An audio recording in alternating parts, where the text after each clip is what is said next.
दोस्तों देख सकते हैं इस तरह के चूड़े मिल जाएंगे मात्र 200 रुपये में। दोस्तों हर तरह का आइटम मिल जाएंगे। दोस्तों देख सकते हैं कलरफुल मिल जाएंगे। ये क्या रेट है? सेम रेट है भैया? हाँ भैया सब एक ही रेट है। सब एक ही रेट मिल जाएंगे दोस्तों। रजवाड़ी 300-400 रुपए ऐसे जी, रजवाड़ी चूड़ा है दोस्तों। देख सकते हैं दोस्तों ये रिटेल में आपको 350-400 रुपये में मिलेंगे।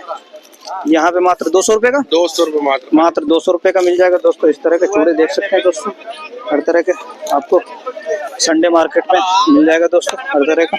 और बाकी किसी को ज्यादा चाहिए तो कांटेक्ट कर लेना, कोई दिक्कत नहीं आगे। दोस्तों अगर आपको होलसेल में चाहिए तो स्क्रीन पे नंबर चल रहा है दोस्तों, उस नंबर पे कांटेक्ट कर सकते हैं दोस्तों। देख सकते हैं दोस्तों हर तरह का आपको मिल जाएगा सदर बाजार मार्केट में। दोस्तों देख सकते हैं हर तरह का चूड़ा मिल जाएगा दोस्तों। होलसेल में भी डील करते हैं भैया? हाँ होलसेल में भी डील करते हैं भैया। होलसेल में मिल जाएगा दोस्तों। देख सकते हैं दोस्तों आपको स्क्रीन पे नंबर मिल जाएगा दोस्तों, कांटेक्ट कर सकते हैं भैया से।